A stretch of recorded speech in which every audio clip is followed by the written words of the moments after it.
Om Shanti, good morning. I think everyone read the Murli today. This is 25th of April, and this was a Murli from 1987, in which Baba describes the Karmatit stage, the Avyakta Murli. And I found it very appropriate for today because it's really talking to us that this knowledge of the drama actually makes it possible for you to function while in the body in the Karmatit stage. So today I want to look at the drama, the knowledge of the drama as a weapon. And so I hope that everyone is comfortable to be provided with the weapon. And in any kind of war or military situation, in many cases they will give a very dangerous weapon to child soldiers. And they will tell that child, who may be 11, 12, 13 years old boy, that kill or be killed. Here's your weapon, now off you go to the front line. And so the person is functioning with a lot of fear. And I think that I want to address fear in the experience, in the life, in the soul of a person who is practicing Raj Yoga. And it is said that Maya, people are also asking what is Maya, so it is said that Maya comes in two forms. One is attraction and the second is terror. And so you will find yourself surrounded by, from your infancy onwards, by something like good cop, bad cop, because the circumstances that we find ourselves in, the culture that we are in, which I often speak of as a patriarchy, and definitely the religions that dominate the current world are patriarchal, and that means that you want to control all the people. So good cop, bad cop is a system of keeping people under control.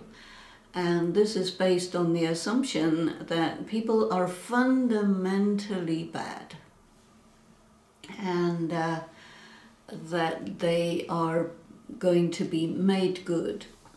So when you raise a child to be good, because if you don't, then he will be bad or she will be bad. So this assumption that everyone is basically bad and that you handle that badness by different kinds of punishments and different forms of control and limitation. This is the way of the culture of the world. And at the time when Brahma Baba was first speaking, this was very, very strong, much stronger than it is now in many parts of the world, but in very many parts of the world, particularly in Asia and the Arabic world, this system of keeping people under control through violence is a key principle in raising children, in education, so that very often the educators would use violence to discipline the students. And the gurus, whether they were religious gurus or teaching people sport or the arts or anything like this, they will make a person achieve competence through the use of force and violence. And all of this goes generally under the category of Hatha Yoga. So this is Raja Yoga as compared with Hatha Yoga. Hatha Yoga means that everything is done by force. And Raja Yoga means that everything is done by remembering your honor. It's a very, very different approach. And in order to go from one to the other, we're really talking about a different paradigm, or a shift in paradigm. And when you want to shift in paradigm, you can sometimes go to the new paradigm, but then there is a tendency to revert back to the old, because there are many triggers that have not yet been addressed. And until you address your triggers, you are under their influence, which Baba mentioned in the Murli today as under the word dependence. But I would take that word dependence away and instead put the word control. So he said you're under the control of people who position themselves in authority over you on the basis that they're older, wiser, bigger, more powerful, have more weapons, or some reason like this. They will relate to you that you are inferior to them and get you to accept that, and in that way they can control you. And when they feel that they control you, then they feel they can trust you. So this is an old paradigm. And also this use of Maya in the old paradigm is interesting, because Maya comes by force, which means you're controlled by violence, or by attraction, which means bribery. And so the world as we know it is a system of rewards and punishments in order to make people comply with the dominant view of what is a good person, what is right action, and how to understand what your place is in the society, in the scheme of things. And this is known as ethics and morality. And the aim of it was to create a world where everything works very well, except that what we can see is that as time has gone by, it's really failed us. I think maybe at the time when this system was set up, which according to my research is about 1,000 years ago, maybe it was okay. But at the present time, it really is backfiring a great deal. So what is exactly this new paradigm, and why am I calling it a weapon? And definitely I would like us to think about our place in the scheme of things as we are on the karma kshetra, which is also called in the Gita the Kuru kshetra. That's the field of action. So this is a battlefield, and we are on the battlefield, and we have to fight against these two things. One is the use of violence and any kind of subtle or any kind of mechanism that is going on in our relationships in order to control us, and to control us by fear. And people controlled by fear will not say what their truth is, they will not represent themselves, they will not confront something which is wrong according to their conscience. They are slaves. And so in the Murli today, Baba said that you resemble a person who has been possessed by an evil spirit. So you're not at all your own master. So this happens to people who are in relationships where there is a kind of predator-victim arrangement. And of course, that is not balanced. It is not going to create happiness, because most of the karma between the people who are in such a relationship is going to be negative karma. And especially Baba talked about the negative thinking that will go on in a person who is in a victim position, and most likely also the person who is in the predator position. And all of this is based on the idea that, well, the law of the jungle is that, you know, the best thing is you better be the lion, because then your wife will bring lunch and it'll be a weaker animal, and then you can have a nice life like that. And so the culture that we have is based on this desire for political power, economic power, social power, physical, muscular power, and it plays out in the family, in the village, in the community, in the country, in the whole world. And ultimately it leads to the collapse of that civilization. And we talked a little bit about that yesterday. So we are, in a certain way, I think we need to think of ourselves as warriors, which was also mentioned in the song that we heard just now. We are warriors, spiritual warriors. So what is a spiritual warrior? It is someone who is able to neutralize this force of Maya, whether it is the force of terror, violence, the effort to control you and make you compliant and agree to be somebody's slave, or the other way that people control you is they buy you. And they buy you with things, they buy you with promises. So a system of threats and promises. And then the person will be your slave. And now what this Raj Yoga is all about is to be free. And this word karmatit also means to be free.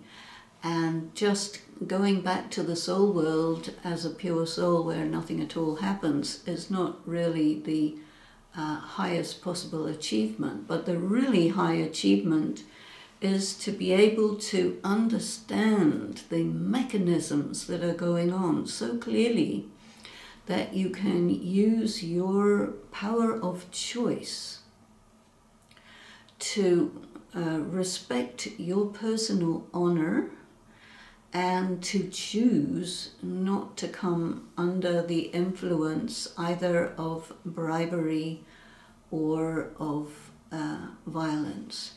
And of course the overwhelming majority of people in this world are in position of this kind of bondage, whether it's in the family or in the workplace or because of the political situation.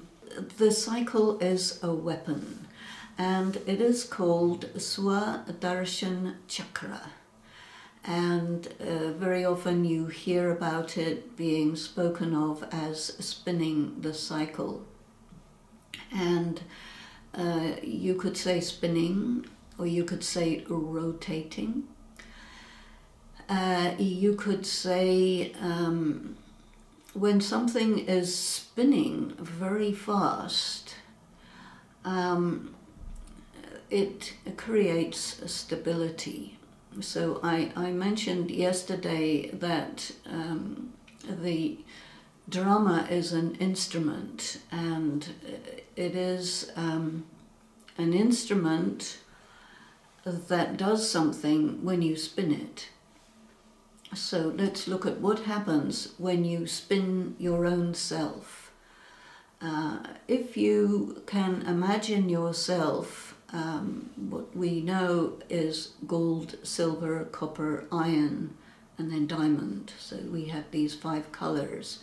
But you can also think about the light of the soul being divided into the 7 colors of the rainbow.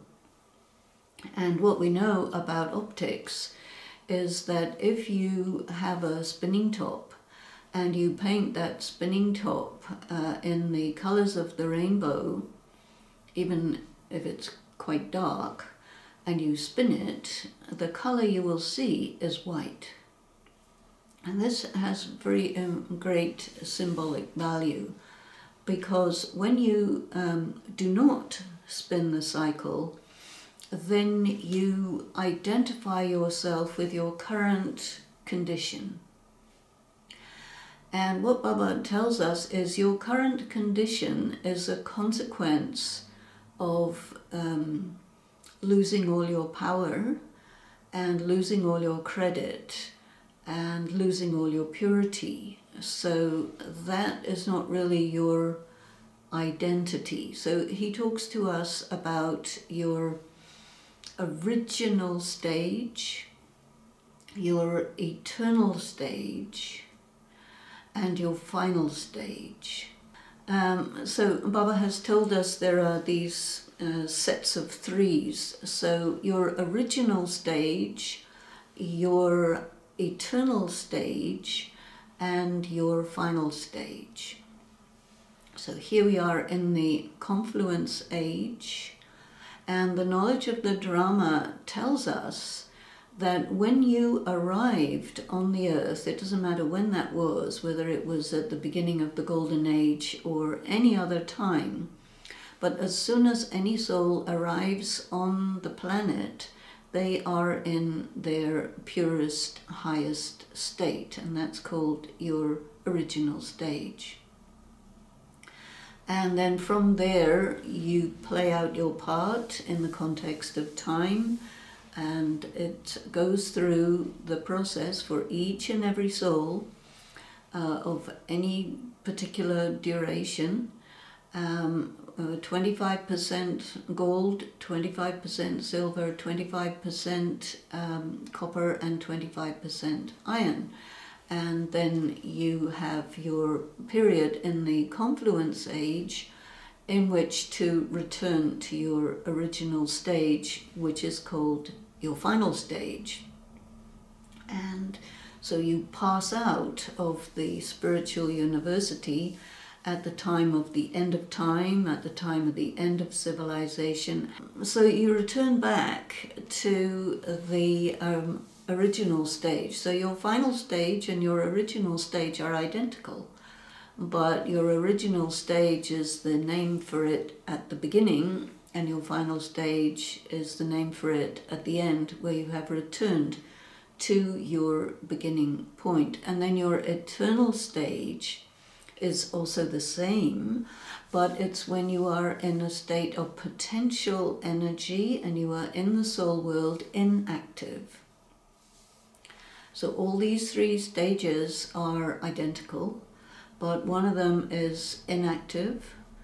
The eternal stage, you're inactive, and the original stage, you start, you're perfect, you start, and by the end, and you have lost everything, and then you reclaim it during the confluence age to the point where you return back to your original stage. So what he says to us is, you do not know who you are, but I know who you are. And you say, yeah, well, probably I don't know who I am, but because of all the various things that have happened, I don't really have a very truthfully high opinion of myself, because I have a guilty conscience, or because I have spent my whole life being put down and diminished, and I have accepted that, and I have become what people wanted me to be, and all these various things have happened, which means that a person has to really detach from all of that to get a sense of who you really are. And it's difficult to be certain about it. So this weapon of spinning the cycle is a method to have an attitude towards everything that you can remember having happened to you, in which you are completely neutral about it. Because what the knowledge of the drama says is that your identity is, doesn't matter who you are, it doesn't matter how high or low you are, but the identity of everyone is that you are a being of light who is 25% gold, 25% silver, 25% copper, and 25% iron. And your current condition is the very end of your iron stage. So there is in you that gold and that silver and that copper, but it's hidden by the iron. So when you want to get gold out of anything which is in there mixed up with other things, then it has to go into fire. And so that part is the yoga.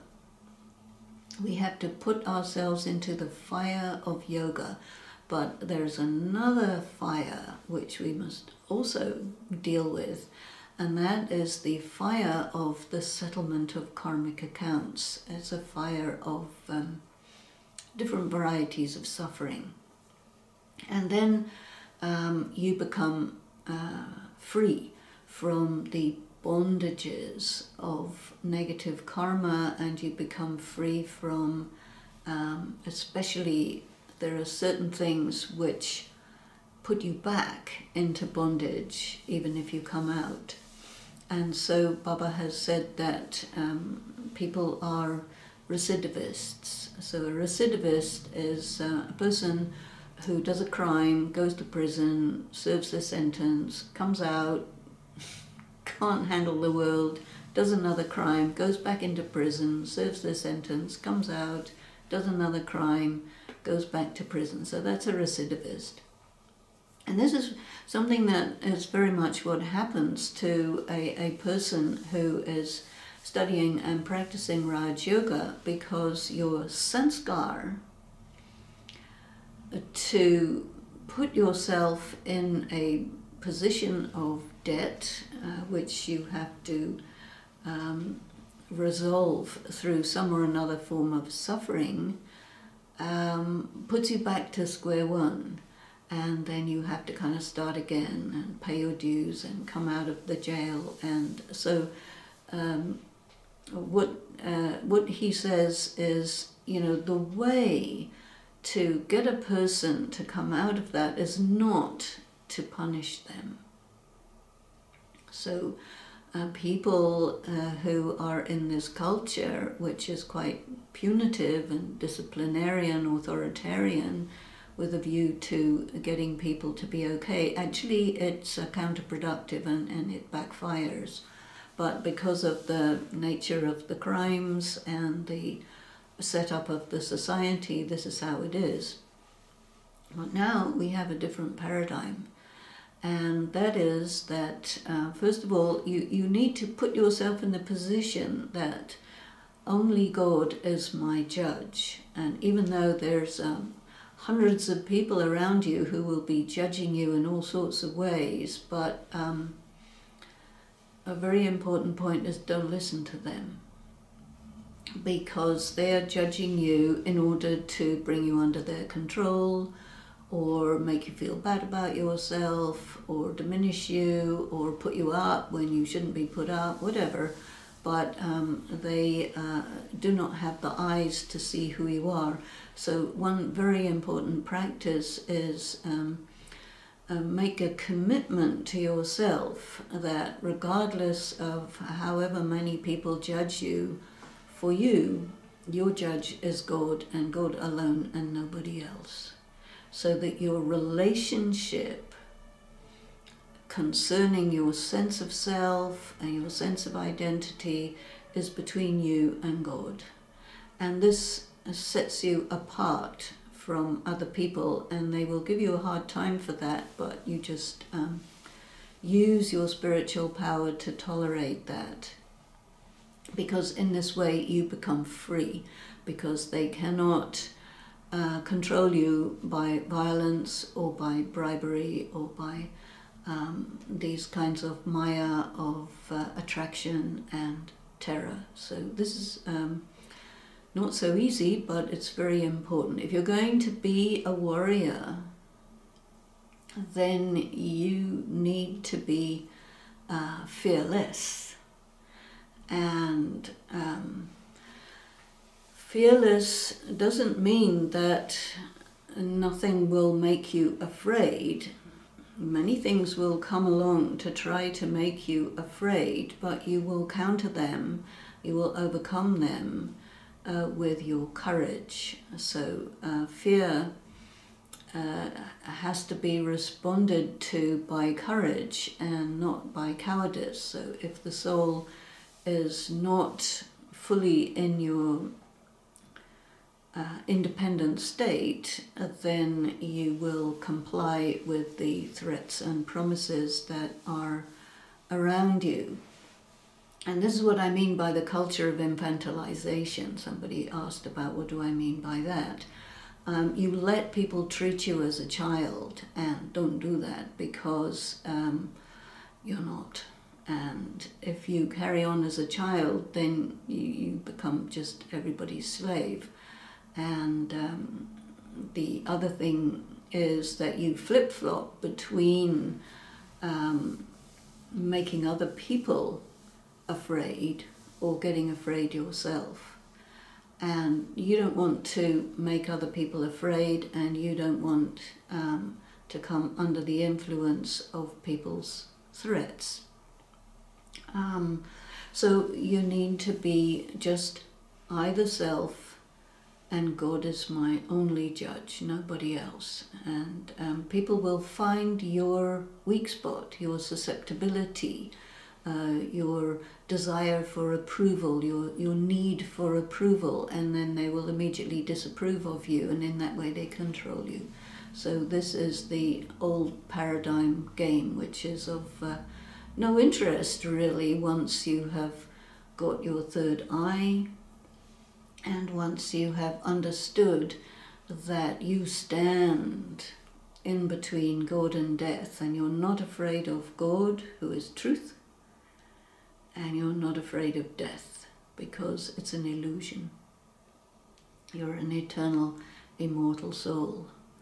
But you have lost power over time, and you have lost purity over time, and it's not your fault, it's just the way of existence, and there is no one is exempt from this process of decline.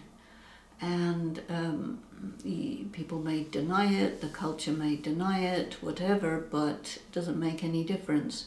People have lost their clarity, their purity, and their power.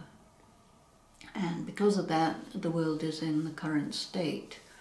So, how does this weapon work?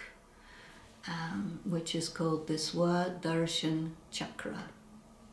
So what Baba says is, you do not know who you are. I know who you are. And I am suggesting to you that you consider yourself to be the highest among human beings. Consider yourself to be that, and strive to become that. So this is the instruction. Think of yourself that I am potentially the highest possible human being. And then he will give many different instructions. And if you follow these instructions, you are on the path to becoming a higher and higher quality human being. And this is called Purusharat. You see, so in English we get this word effort. But in Hindi, the word Purusharat can be looked at in a bit more interesting way. Purusharat for me is that you will perform karma for the sake of yourself. Now, in our current system of morality and ethics, it is said that if you do something for the good of other people, that is good karma. And people take advantage of that, and they say, well, if you are a good person, then you will do this for me, that for me, the other for me, and so on and so forth. And so we get back into the predator-victim system. So we must not fall into that trap, because it is a trap. And then people will say, well, if you do action which is for the good of yourself, then it means that you're selfish. And so you shouldn't do that, because if you're selfish, then you're arrogant and this and that, and they will assign any number of vices to you and try to make you feel bad about yourself and guilty and diminish yourself and put yourself out of the race. But it's a trap, so don't go in there. The Swadharshan Chakra means that you consider yourself to be potentially the highest possible person who has passed through many, many births and who has become the lowest. But now it is time to stop being the lowest and start striving to become the highest.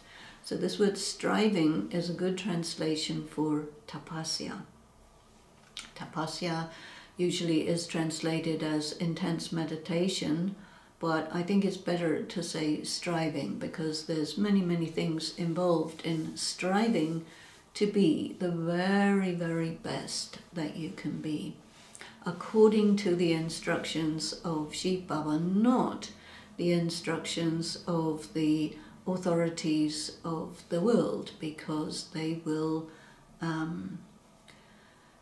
betray you, and they will cheat you, and they will take advantage of you, and or you will be one of the ones who will betray, cheat, and take advantage of others, which will cost you. Either way, it doesn't work.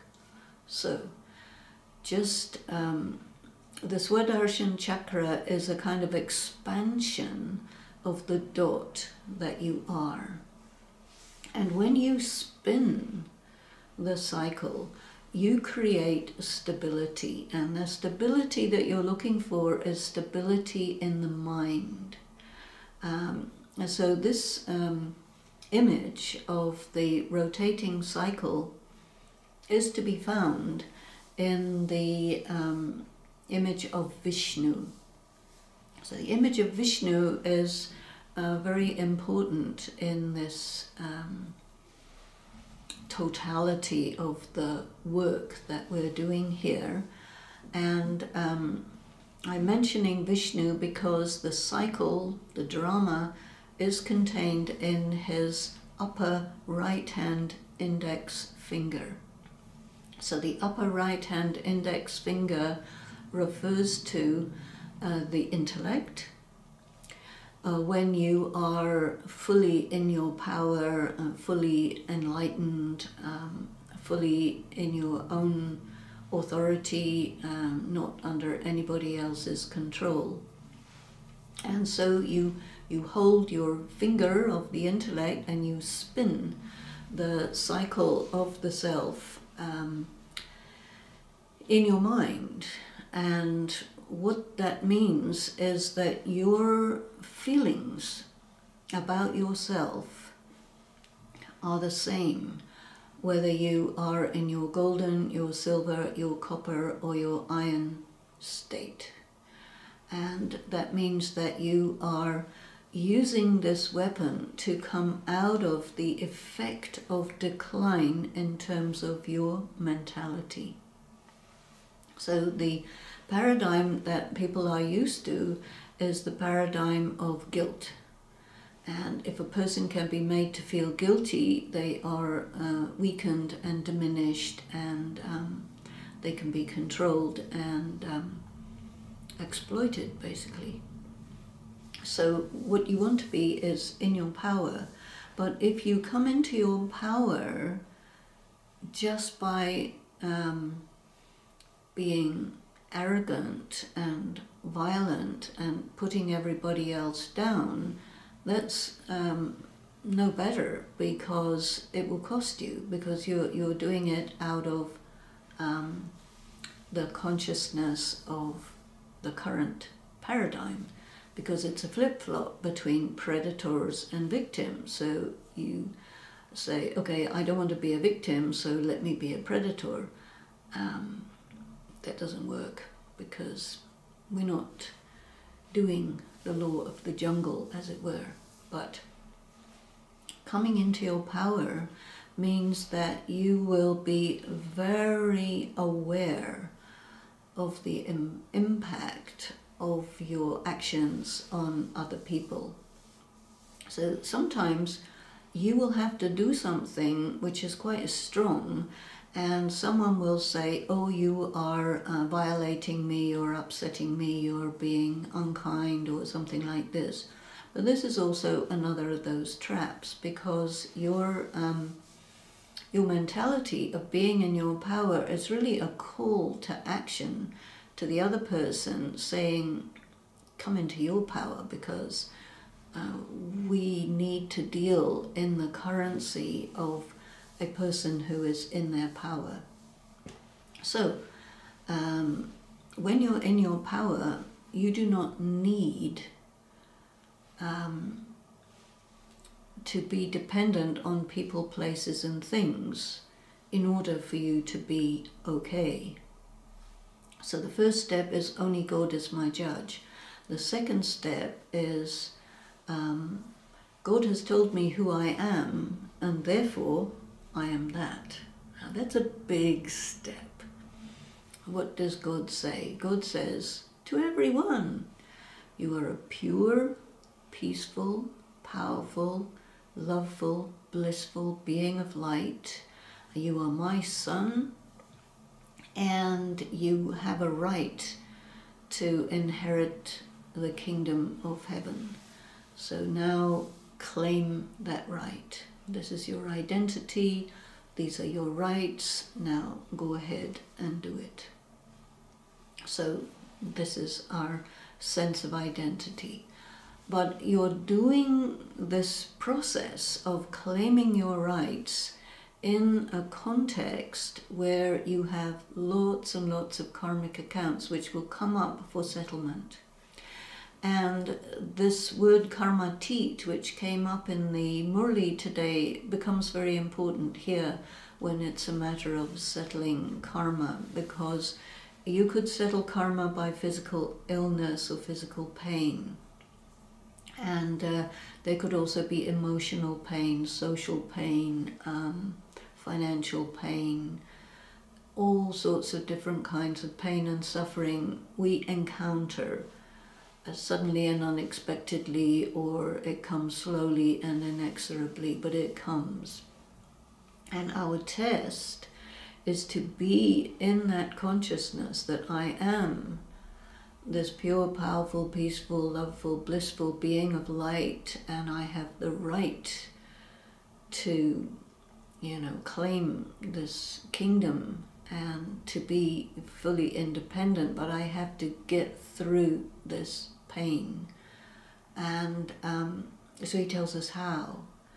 And at the level of thought, you see, if you are going through pain and you think that that's bad, that's a negative thought, and that will put you in a bondage which will give you more pain. So when you're going through pain, you need to think that whatever the scene is in the drama, it's good. And then you have to look very carefully and extract what is good about this scene which appears to be bad. There are many, many scenes that are actually happening or that are in your memory, but the rule or law of the knowledge of the cycle is every single thing that happens is good. But then it's up to you to find out what is good about it, to focus your attention on what's good about it, and you get through that scene by doing that. And your thought about that scene is always very positive. You appreciate that scene. You are quite happy to go through hell or pain or misery or whatever it is that's going on. You use your spiritual power to get through it, but your main thing is your focus of attention is, this scene is useful for me. I must take advantage of it, because by doing that you claim another bit of freedom. And there are many of these things, because in order to claim total freedom you have to have many scenes. And so the confluence age is full of tests, which are every single test has the capacity within it to make you free, if you so choose to remember that that's what it's for and that's why it's there, and you select to do that karma and play the scene in that way, that you come through free. And it involves facing the two kinds of Maya, the attraction and the terror. Because the sort of good cop, bad cop flip-flop going on around you in the world is to make you limited either by buying you or by terrorizing you. And your job is to not get bought and not be afraid, and come through as what is called a victorious soul, or a victorious jewel. And when you are a victorious jewel, then Baba will say, yes, you are a hero actor. I told you you were a hero actor, but you have to do what it takes to prove that you are a hero actor. And so now we have to look at this aspect of drama that's predestined, and you have to act second by second. So in terms of what is predestined, you have to say that whatever is going on is predestined, but you're positioning yourself at the center of your universe. And so your relationship with whatever is predestined, whether it's impacting you directly or indirectly. For example, we can take the example of the pandemic that's going on. You know, what is my relationship with the pandemic? So you have many choices.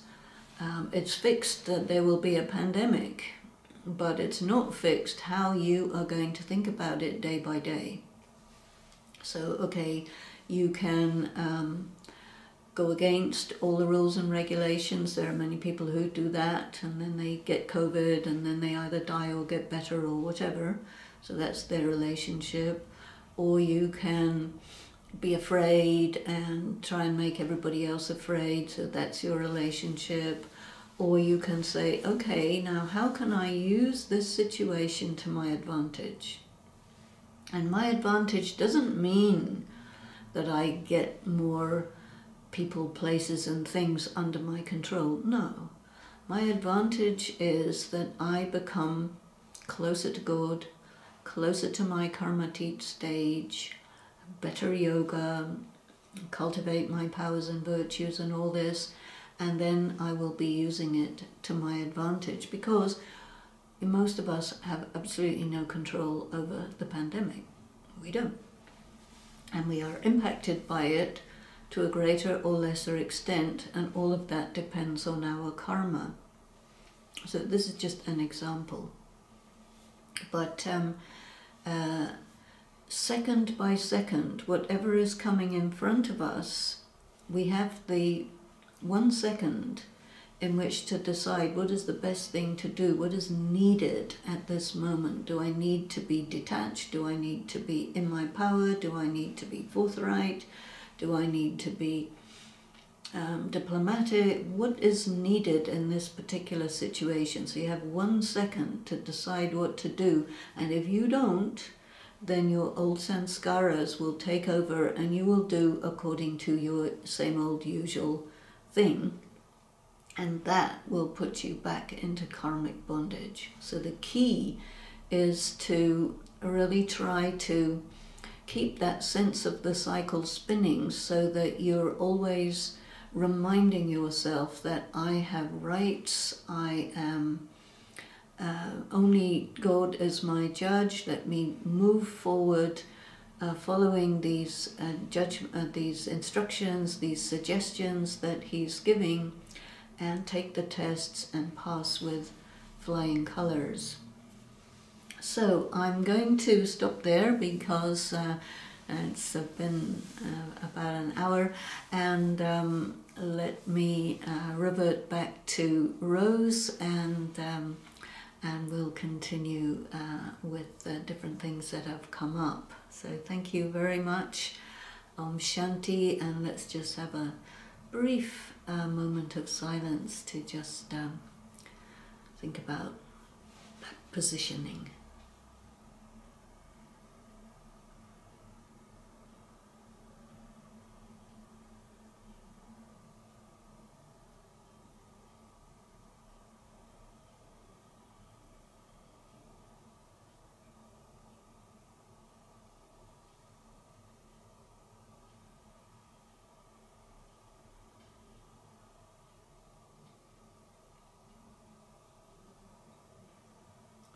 Shanti.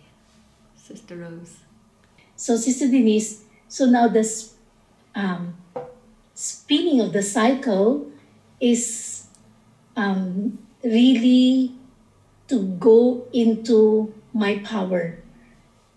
It's not like the way I used to think, that in my mind I go through the several stages, like a deity and a worship worthy, or a Brahmin, an angel. A point. But yeah. No, you do. You do have to do that. But we've already done that, so we know that. And maybe we know it, but we don't do it. Basically, what we have to understand in that is, okay, there are the 5 forms, all of which are perfect. We like perfect. Yeah, BK's a totally perfectionistic set of people. And so, yeah, I'm perfect Brahmin, which I'm not. A perfect deity, which I don't know about. Worship worthy, I don't know what that is. Angel, who knows? And point, well, let me see. You know, so you kind of try.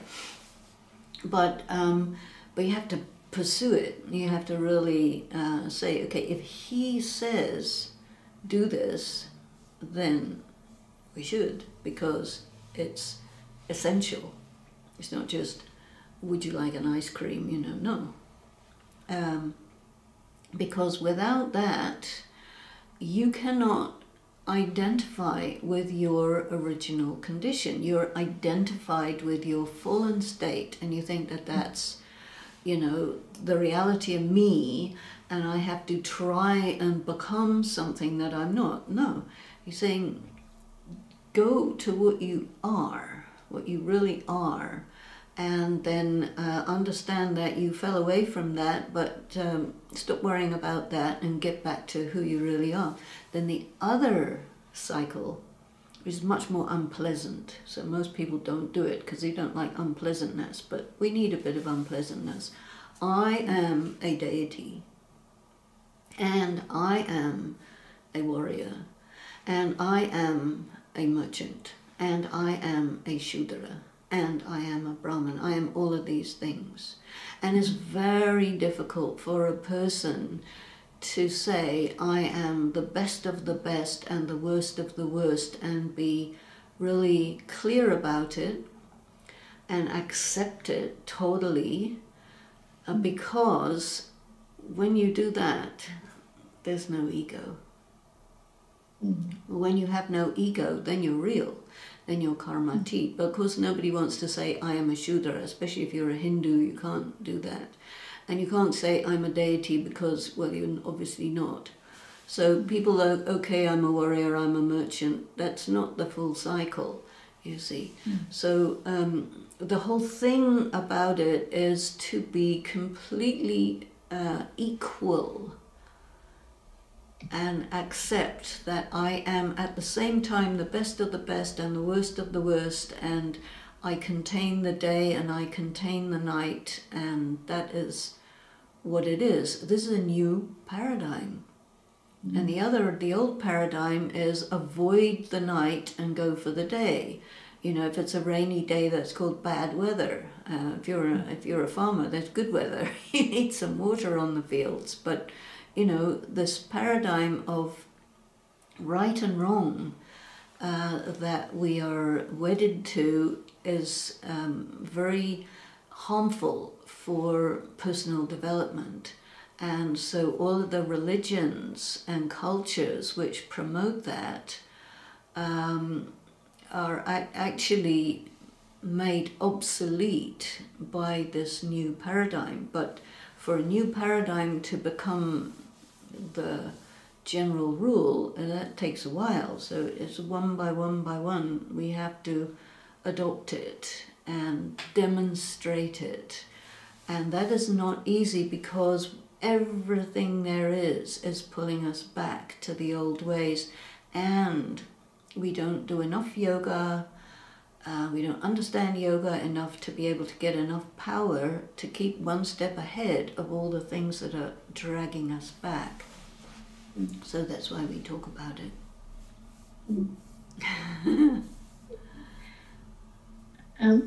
I think it was in 1990s when I already heard you talking about this paradigm of, you know, I, the soul, having good and bad sanskars. Although Baba had been saying that also in the Murli.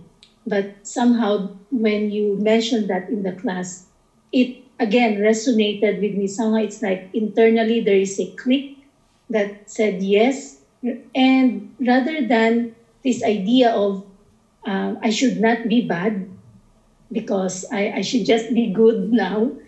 And then again, all these feelings of guilt or embarrassment or I don't feel good about myself comes in, and it creates an even more problem in a sense. So this paradigm of I am both and I have both of these sanskars has been a very helpful tool actually in my journey as well. You mentioned today, I, the soul, 25% gold, 25% silver, 25% copper, and 25% iron. So that is my whole identity.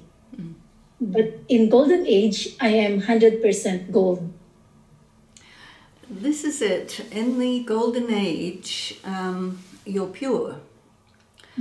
And this silver, copper, iron is symbolic for the decline from Sato Pradhan through Sato, Rajo, Tamo. And it is an analogy. It's not an actual reality. So the actual reality may be that the intensity of the light of the soul is brightest in the beginning, and the energy of the soul is gradually declining and it becomes dim. It shifts from pure to impure when it finishes its half-life. So the analogy for that is a radioactive isotope which has a half-life. And so for half of its time it's radioactive, and for the other half of the time it's not. So when the soul is in its state of purity, then you do everything by the power of the mind. Because your soul is the dominant energy. But then when that reduces by half, then you have to use physical energy. And so this paradigm of using threats and promises is an attribute of using physical energy. So you either beat people or you caress them, you know, it's like that, it's physical. And we need to become free from that. So partly we have to change our mentality about ourselves and undo all of this conditioning that's been done to us. And the problem is, when I talked about the infantilization, the culture, there are just so many people who are thinking that they're teaching Raj Yoga to other people, but they're actually teaching the old paradigm. But they're using the language of the new paradigm, but still teaching the old paradigm, and they don't get it. So okay, that's their problem, but I have to get it. Because in the end, you're on your own. This is why I said the very, very key helpful mentality is to put yourself that only God is my judge. None of these guys will I allow to be in judgment over me, because I know that they do not have the competence. You know, I mean, if I break the law and I murder somebody and I get caught and I have to go through the court system and the prison system and whatnot, that's different. But normally this type of thing is not to do with crimes against the laws of the land. Normally it's just about human relationships, which is all about power struggles. And in order to come out of this unnecessary power struggles, very important to say, okay, my conscience is my guide, God is my judge. I study all the information, I know the stuff, so I'm an adult, I'm not a child, so let's go, you know. And so you do not allow yourself to get pulled back into those traps, and this is called being vigilant over yourself. And so in that case, you know, every encounter with a person is a possible test, and you need to be ready. Just as somebody who's doing the martial arts, you know, if you're a really good, I don't know, Aikido or something like this, anyone can come from behind you and you'll get them. And that's just that, because you are always the master of the arts, you see. And the Raj Yogi has to be something similar to a master of the martial arts, except that it's in terms of a social interaction. And because of the system of the current paradigm, which is specially designed to disempower people and put everyone into a set of predators and victims, until and unless you see the game, you can't come out of it. And once you see the game, the punishment you get is you get ostracized. And people want to be included, you see, or they want to be, the people are social beings. And so the practice that we have with the COVID-19 rules and regulations is, okay, you're on your own. You sit in your house on your own for days and nights, and that's it. You talk to somebody on Zoom if you like, but you're on your own. So stay at home. And it's very hard for people. But for us, we have a lot of practice by saying, okay, I listen to my conscience, I know the rules, and God is my judge, and I am ready to be alone.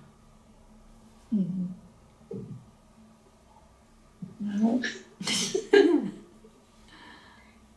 So it happens that even though after many years of being in this practice, and when some circumstances happen, then it provides a mirror for me wherein I realize that I'm not in my power. So what have I been doing all along? Well, I think it's very important for us to consider that what we've been doing all along is we've been acquiring the information and we've been speaking it. You know, we're all very good at knowing what it is and telling what it is. But now is really the time of exam. And so you realize that just being somebody who can speak very nicely is very nice, but that's not what it's about. Now we really have to be in the battlefield and just out there in the middle of all the tests. So, you know, by now we should have acquired enough power to manage it, and if not, then hurry up. And, you know, in any school, you learn the stuff. Or say, for example, if you're studying medicine, you study medicine and you go through all the anatomy and this and that, whatever it is, and then you have to have internship after you've got your exam. And then you may specialize or something like this, but you don't really know medicine until you practice medicine. And then you start to slowly acquire expertise. So I think what we have done is we've learned all the theory, and there's plenty of it, and we're pretty good at it, so that's great. And now all the knowledge has been given to us. So now we have to be thrust into the circumstances of acquiring expertise and really walking the talk and being what we've heard about. And so this is a very, very important part of our development, because, you know, one of the questions that came that you sent to me was, is COVID-19, you know, good for extinction? You know, COVID-19, you've had 3 million dead. That's hardly a drop in the ocean. And the Second World War was 80 million dead. The previous pandemic was 20 million dead. So, you know, this COVID-19 is actually a small thing, but, you know, people are experiencing it as a really big thing. But I think it's important to see everything in perspective, and that there will be a gradual accumulation of multiple disasters. And when, you know, Baba has told us exactly what the last exam is. You remember what that is, right?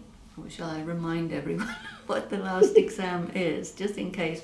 So you will be attacked by all the 5 elements of matter: air, earth, fire, water, and ether. That means in your body.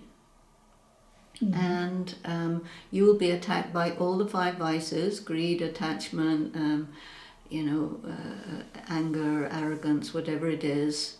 All of this will attack you all at once, and evil spirits will attack you, and you will leave your body at that moment, and you have to be like fully in your power to manage all of this stuff. And the duration of the exam is 1 second.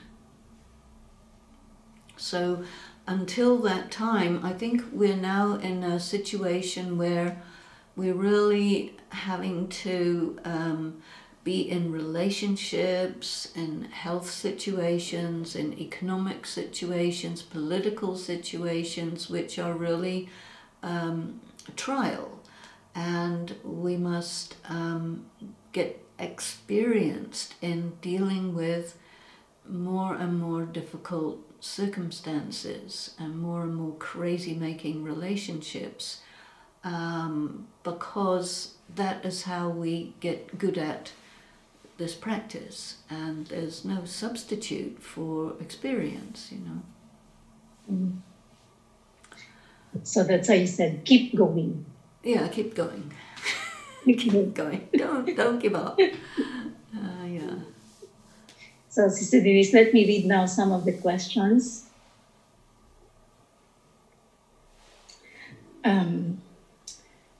Genti Ben gave information that in India, some young center in charge in their 20s and 30s left the body because of COVID.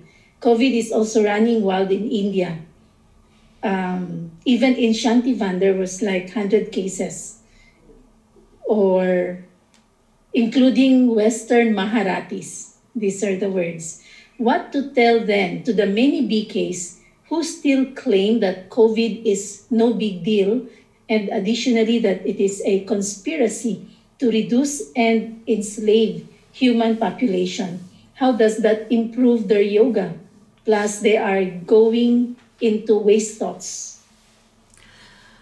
Well, I think that this corresponds to my idea that the Brahman world is a sort of midi-cosm of the the, what do you call it, the macrocosm of the big world. So there will be a percentage of conspiracy theorists in the big world, and there'll probably be a similar percentage in the BK world. So, you know, everybody has their reaction to whatever's going on, and it's a competition. So if you are, as it were, barking up the wrong tree, then that's your problem, you know. The thing is that you know, we do have a pandemic, and yeah, the vaccinations are maybe good, maybe not necessarily give you full immunity. A lot of it depends on your karma. It depends on if you have underlying causes. It depends if you have another part in drama calling you and you need an excuse to leave your body, you will get a COVID and go. It's very, very hard to say what that is, but the laws of karma and the laws of drama apply in all situations, and we know very well that death can come anytime to anyone, and it doesn't ask permission. It doesn't say, oh well, you know, I'll follow your logic, and no, it has its own power and its own logic. And you know, every BK interprets this knowledge in their own way, and all of us are called number wise, and then you don't know what your number is, and you definitely don't know whether you're wise or not.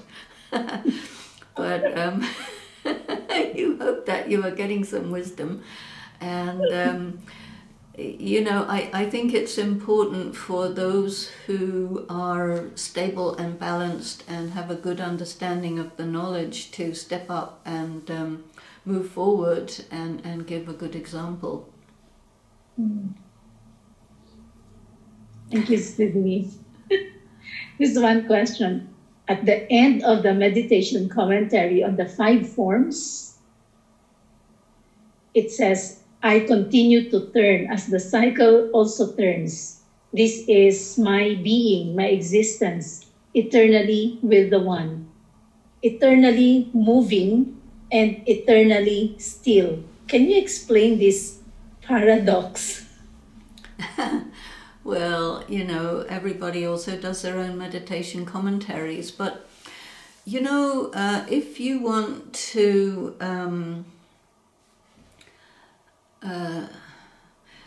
the example I give is a rifle. We're talking weapons today. So a rifle has a long barrel, and inside that long barrel there are grooves which are called rifling, which causes the bullet to spin. And if you are spinning, you will arrive at the destination much more accurately than if you're not spinning. So the spinning is very important to keep you in the same plane.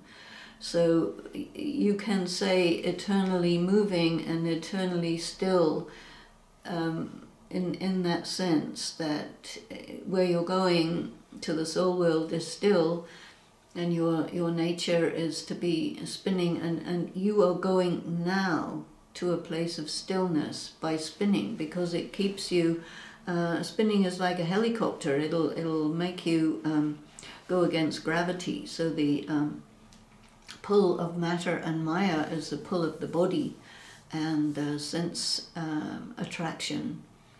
So you become free from that pull, and you also need to keep your mind stable. So the best way to keep it stable is to spin it.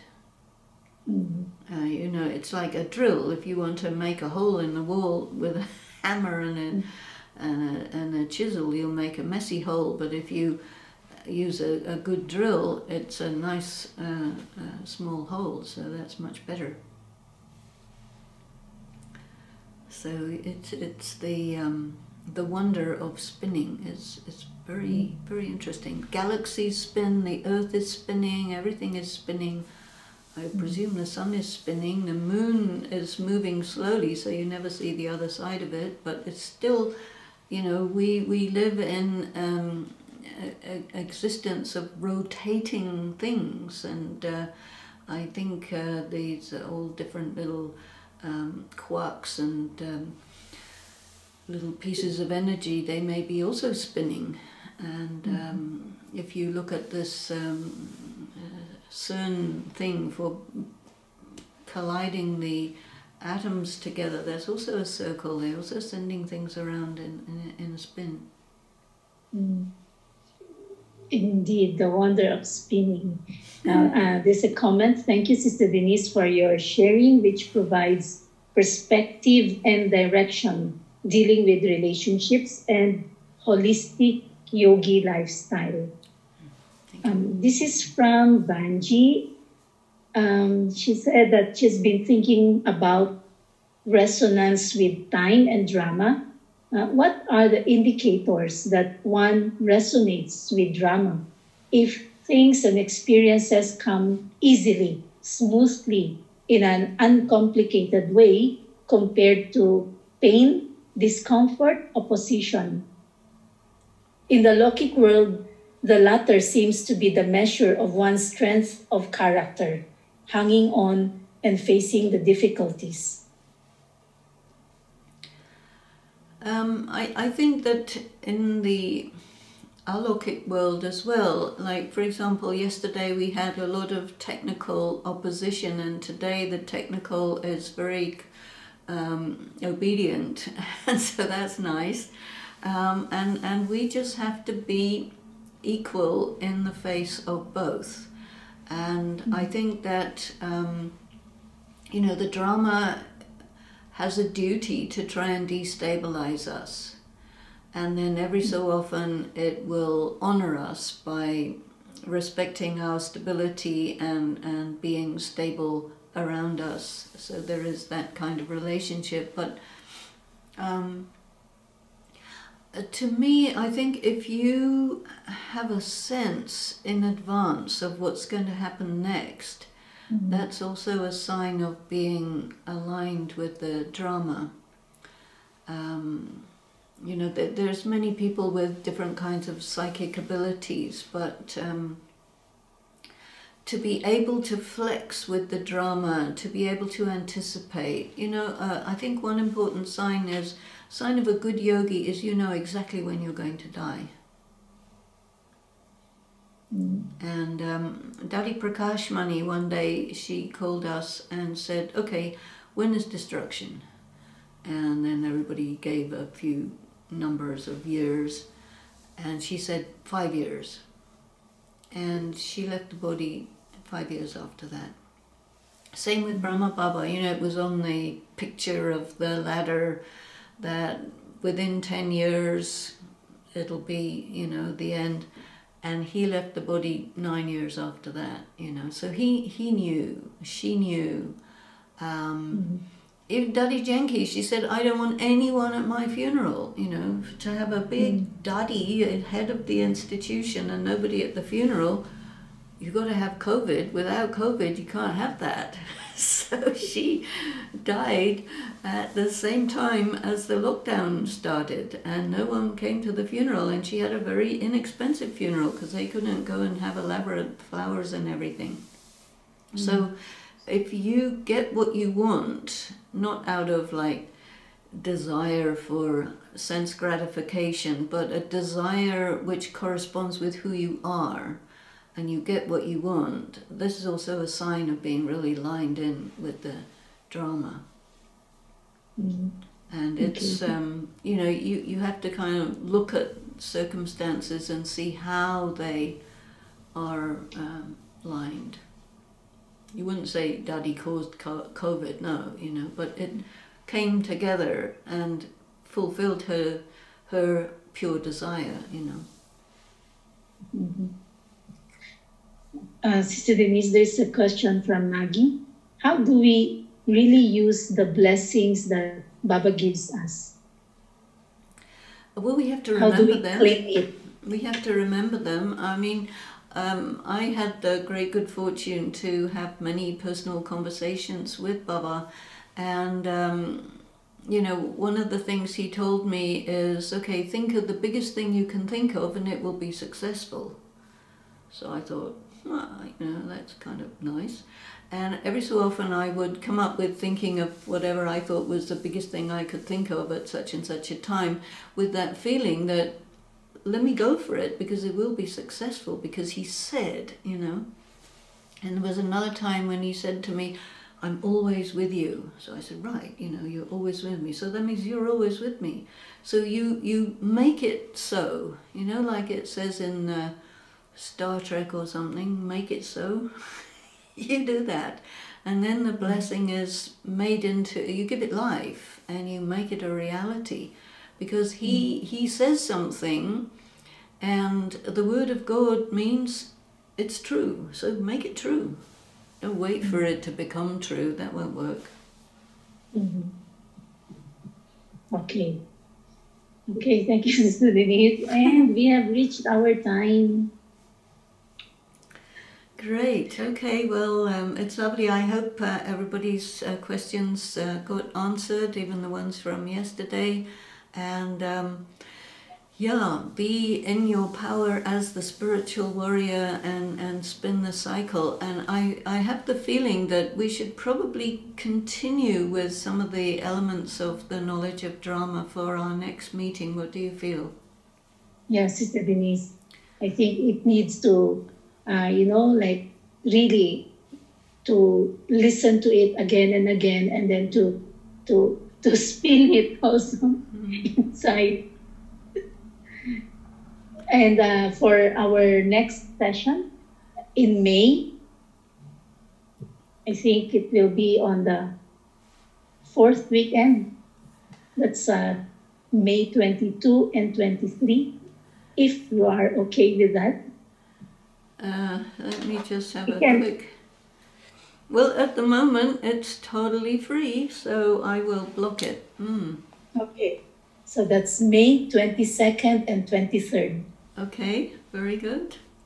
Okay, and also the recording of these sessions is available at the EGY Facebook private group account. EGY is Explorations of Gyan and Yoga. So thank you so much, Sister Denise. Thank you. And once again, really it's a worth, you know, listening to this again and again, because sometimes, or not sometimes, but oftentimes we get again something new whenever we listen second time and third time, and then it becomes more and more clear. So thank you. So let's finish maybe with the... Maggie Ben is saying that can we invite the thank you for the translators also. Yes, we had French, Spanish, and Chinese, Mandarin. So that's really wonderful. So you can see how wide-reaching our little gathering is. We just think here we are in our little room by ourselves, but we're also together with many. Yes, there are about 250 of us. Okay, great. So let's have a moment of silence and take leave of everyone, and thank you all so much for being here, and special blessings to the translators. I think you will be receiving those waves of gratitude. Yeah. Om Shanti.